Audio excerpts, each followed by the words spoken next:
আসসালামু আলাইকুম রহমতুল্লাহ। আপনার বাচ্চা খেতে চায় না, এটি সবসময় স্বাভাবিক না। আপনার বাচ্চা কেন খেতে চায় না এবং কি টিপসগুলো অনুসরণ করলে আপনার বাচ্চা অবশ্যই খাবে সে সম্পর্কে আজকের ভিডিওতে আলোচনা করব। প্রথমত, বাচ্চাদের যদি আয়রন এবং জিঙ্কের অভাব হয় সেক্ষেত্রে বাচ্চাদের খাওয়ার রুচি কমে যায়। জিঙ্কের কারণে বাচ্চাদের টেস্ট সেন্স ঠিক থাকে, আর আয়রনের যদি অভাব হয় সেক্ষেত্রে বাচ্চাদের এনার্জি কমে যায়। তাছাড়া আয়রনের অভাবের কারণে ব্রেনে অক্সিজেন সাপ্লাই কমে যায়, যার কারণে অ্যাপিটাইট সেন্টার ঠিকভাবে কাজ করে না।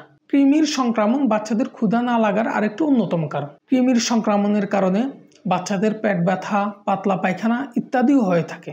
তাছাড়া কোনো বাচ্চা যদি দীর্ঘ সময় ধরে মায়ের বুকের দুধ পান করে কিংবা গরুর দুধ খায়, সেক্ষেত্রে যেহেতু এই খাবারটি খাওয়া সহজ এবং সহজে পেট ভরে যায়, সেক্ষেত্রে বাচ্চারা অন্য খাবার খেতে চায় না।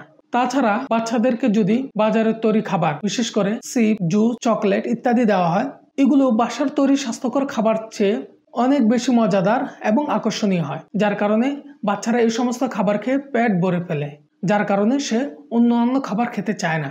বাচ্চাকে যদি জোর করে খাওয়ানো হয় কিংবা তার খেলার সময় যদি খাওয়ানো হয়, সেক্ষেত্রে বাচ্চার খাওয়ার প্রতি আগ্রহ কমে যায়। সেই জন্য আমাদের ডিম সমৃদ্ধ খাবার, বিশেষ করে ডিমের কুসুম, কলা, ছোট মাছ, চিংড়ি ইত্যাদি দেওয়া, এতে বাচ্চাদের টেস্ট বাড অনেক বেশি উন্নত হবে এবং খাবারের স্বাদ পাবে, যার কারণে বাচ্চা খাওয়ার প্রতি আগ্রহ প্রকাশ করবে। দ্বিতীয় যে কাজটি করা উচিত, আয়রন সমৃদ্ধ খাবার, পালং শাক, তিল, বাদাম, বিটরুট, কিশমিশ, কলিজা, ডাল ইত্যাদি দেওয়া উচিত।